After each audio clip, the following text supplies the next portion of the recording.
حضور علیہ الصلاۃ والسلام کو جو معراج کا عظیم سفر کروایا گیا یہ جسمانی تھا۔ جی ہاں، معراج النبی صلی اللہ علیہ وسلم اظہار نبوت کے 11ویں سال واقع ہوا، یعنی کہ ہجرت سے 2 سال پہلے۔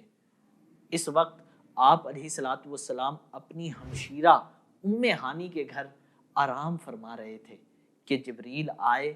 27ویں رجب کی تاریخ تھی اور یہاں سے سفر معراج شروع ہوا۔ پہلے حضور مسجد الحرام تشریف لے گئے، پھر حضور علیہ الصلاۃ والسلام بیت المقدس پہنچے۔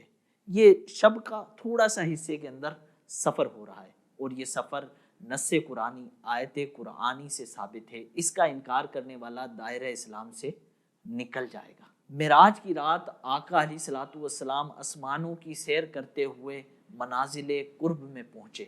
یہ حصہ معراج کا احادیث صحیحہ معتمدہ مشہورہ سے ثابت ہے، کیونکہ حضور نبی رحمت صلی اللہ علیہ وسلم نے خود ہی ارشاد فرمایا کہ بے شک اللہ تعالیٰ نے موسیٰ علیہ الصلاۃ والسلام کو دولت کلام بخشی اور مجھے اپنا دیدار عطا فرمایا، مجھ کو شفاعت کبریٰ اور حوض کوثر سے فضیلت دی گئی۔ حضرت ابن عباس رضی اللہ تعالیٰ عنہ فرماتے ہیں کہ بے شک محمد صلی اللہ علیہ وسلم نے 2 بار اپنے رب کو دیکھا، ایک بار سر کی آنکھوں سے یعنی کہ جسمانی طور پر، اور ایک بار دل کی آنکھوں سے۔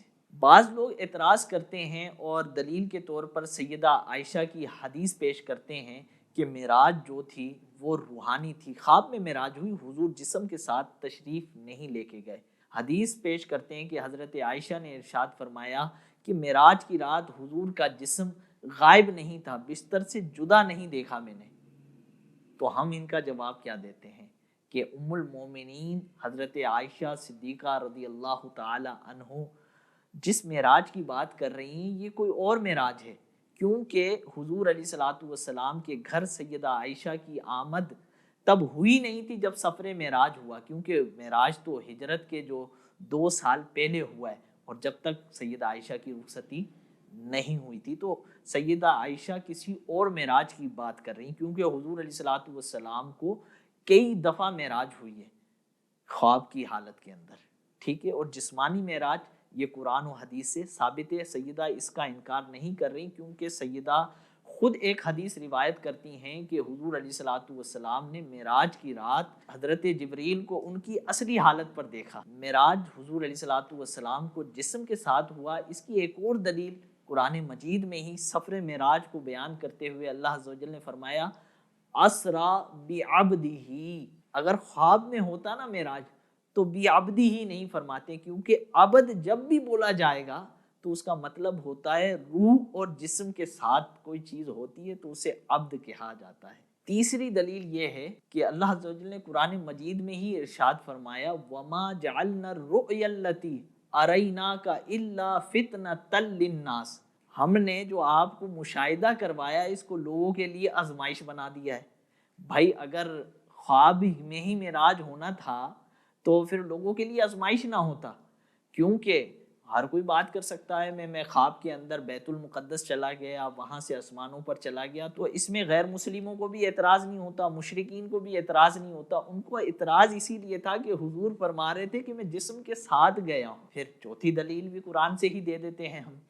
اللہ تعالیٰ نے سفر معراج میں حضور علیہ الصلاۃ والسلام نے جو اپنے رب کا دیدار کیا اس کو بطور تعریف بیان کرتے ہوئے رب فرماتا ہے ما زاغ البصر وما طغی، یعنی کہ حضور علیہ الصلاۃ والسلام نے اس طرح دیکھا کہ آپ علیہ الصلاۃ والسلام کی جو آنکھیں ہیں نا نہ تو پھریں اور نہ ہی حد سے آگے بڑھیں۔ تو یہ دلیلیں ہیں، اور بھی بہت ساری دلیلیں ہیں۔ جمہور علماء اہل سنت کا یہی موقف ہے کہ جسم کے ساتھ تھا معراج، صرف خواب نہیں تھا۔ اس پر قرآن بھی دلیل ہے، احادیث صحیحہ بھی دلیل ہیں، اور صحابہ تابعین تبع تابعین کا گویا کہ ایک اجماع چلا آ رہا ہے، اتفاق چلے آ رہا ہے۔ تو آج کوئی اٹھے 1400 سال بعد کہ یہ ایسے نہیں تھا، تو بھائی کیا تمہاری عقل ان سب سے زیادہ ہے، صحابہ سے زیادہ ہے؟ بلا وجہ کے اعتراض کر کر امت میں فتنے نہ ڈالو، خدا کا خوف کرو۔ حضور نبی رحمت صلی اللہ علیہ وآلہ وسلم کے معجزات کی تعداد بہت زیادہ ہے۔ حضور علیہ الصلاۃ والسلام کے بڑے معجزات میں اور عظیم الشان معجزات میں، عقل کو حیران کر دینے والے معجزات میں سے ایک معجزہ سفر معراج ہے۔ سفر معراج کو علماء کرام نے 3 حصوں میں تقسیم کیا ہے۔ پہلا حصہ فرش سے فرش تک کی معراج ہے، یعنی کہ بیت الحرام سے، مسجد حرام سے بیت المقدس تک کی جو معراج ہے یہ ہے فرش سے فرش تک کی معراج۔ جی ہاں، یہ معراج قرآن کریم سے بھی ثابت ہے۔ اگر کوئی اس حصے کی معراج کا انکار کرتا ہے تو وہ دائرہ اسلام سے خارج ہو جائے گا۔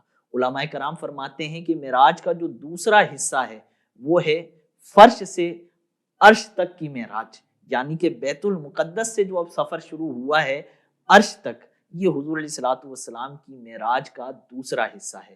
علماء کرام فرماتے ہیں تیسرا حصہ معراج کا وہ ہے جب حضور علیہ الصلوۃ والسلام نے عرش سے آگے بڑھنا شروع کیا اور وہاں پہنچے جہاں لا مکان تھا، کوئی مکان نہیں تھا، جہتیں نہیں تھی۔ جی ہاں، پھر حضور علیہ الصلوۃ والسلام نے اپنے سر کی آنکھوں سے، ظاہری آنکھوں سے اپنے رب کا دیدار کیا، کلام کا شرف حاصل کیا۔ اس سفر معراج کے 3 حصوں میں 10 منزلیں بھی آئیں، یعنی کہ پہلی منزل پہلا آسمان، دوسری منزل دوسرا آسمان، اس طرح 7 منازل تو 7 آسمانوں کی ہو گئی۔ 8ویں منزل آئی سدرۃ المنتہا۔ جی ہاں، سدرۃ المنتہا۔ اس کے بعد مقام مصطفیٰ آیا جہاں حضور علیہ الصلوۃ والسلام نے قلم قدرت کے چلنے کی آواز سنی۔ پھر 10ویں منزل عرش اعظم تھی، اور یہ ایک عظیم سفر تھا جو حضور علیہ الصلوۃ والسلام نے اس سفر میں جنت و دوزخ کا مشاہدہ کیا، عذاب میں مبتلا اشخاص کو دیکھا، آ کر صحابہ کو بتایا، اور کفار نے اس کا انکار کیا، سب سے پہلے صدیق اکبر نے تصدیق کی۔ یوں یہ پورا سفر معراج علماء کرام نے اس کو بیان کیا، احادیث سے، قرآن سے یہ ثابت ہے۔ نماز مومن کی معراج ہے۔ حضور نبی رحمت صلی اللہ علیہ وسلم نے سفر معراج میں بھی 3 جگہ نماز ادا فرمائی۔ پہلی جگہ حضور علیہ الصلوۃ والسلام سفر معراج کرتے ہوئے مکے سے بیت المقدس جاتے ہوئے مدینہ منورہ جب آیا تو ادھر آپ نے 2 رکعت نماز ادا فرمائی۔ یہ وہ جگہ تھی، ادھر نماز پڑھنے کی حکمت کیا تھی؟ کیونکہ اس جگہ کی نشاندہی تھی کہ حضور نبی رحمت صلی اللہ علیہ وسلم نے یہاں ہجرت فرمانی ہے۔ دوسرا مقام آیا طور پہاڑ، جہاں اللہ عز و جل نے حضرت موسیٰ علیہ السلام سے کلام فرمایا تھا، اور آگے جا کر حضور نے ہی اللہ سے ہم کلام ہونا تھا۔ موسیٰ کو طور پر بلایا گیا تھا کہ آپ آ جائیے، اور یہاں جبریل کو بھیجا ہے کہ مصطفیٰ کو لایا جائے، پروٹوکول کے ساتھ لایا جائے۔ تیسرا مقام آیا بیت اللحم کا، کہ یہ حضرت عیسیٰ علیہ السلام کی جائے ولادت تھی، یعنی کہ یہاں حضرت عیسیٰ علیہ السلام پیدا ہوئے تھے، تو حضور علیہ السلام نے یہاں بھی نماز ادا فرمائی۔ ان 3 جگہوں پر نماز ادا فرمائی، حضرت عیسیٰ کی ولادت گاہ ہو، حضرت موسیٰ علیہ السلام جہاں ہم کلام ہوں۔ تو اس سے یہ اشارہ بھی ملتا ہے کہ جہاں نیک بندوں سے نسبت ہو جائے جن جگہوں کی، وہ جگہیں بابرکت ہو جاتی ہیں، وہاں جا کر نمازیں پڑھنی چاہیے۔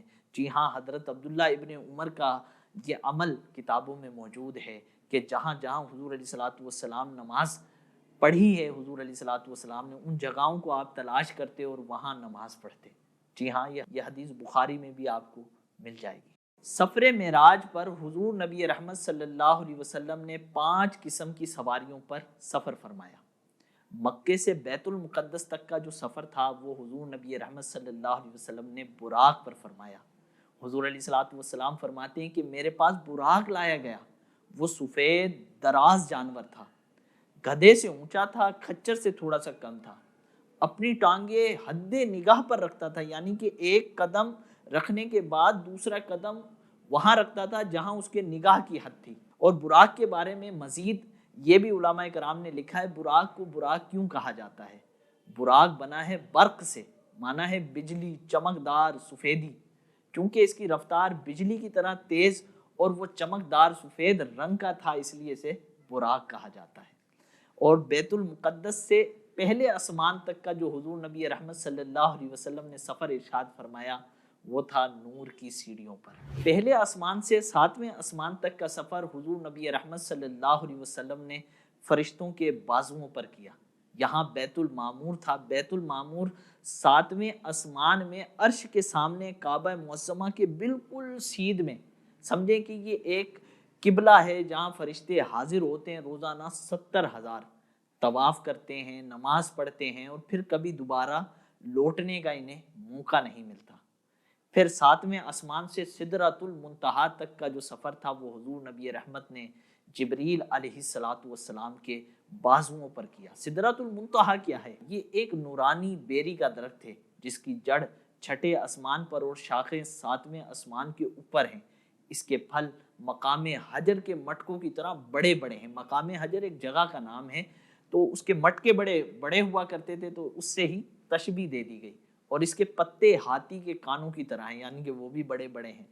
پھر سفر شروع ہوتا ہے سدرۃ المنتہا سے مقام قابہ قوسین تک۔ یہ سفر حضور علیہ الصلوۃ والسلام نے رف رف پر کیا۔ جی ہاں، یہ سفر ان 5 قسم کی سفاریوں پر مکمل ہوا۔ پھر حضور علیہ الصلوۃ والسلام لا مقام پر پہنچے، جہاں اللہ تعالیٰ نے آپ کو شرف کلام بخشا۔ آپ نے اللہ عز و جل کی زیارت کی، سر کے آنکھوں سے دیدار کیا، اور یہ سفر معراج مکمل ہوا۔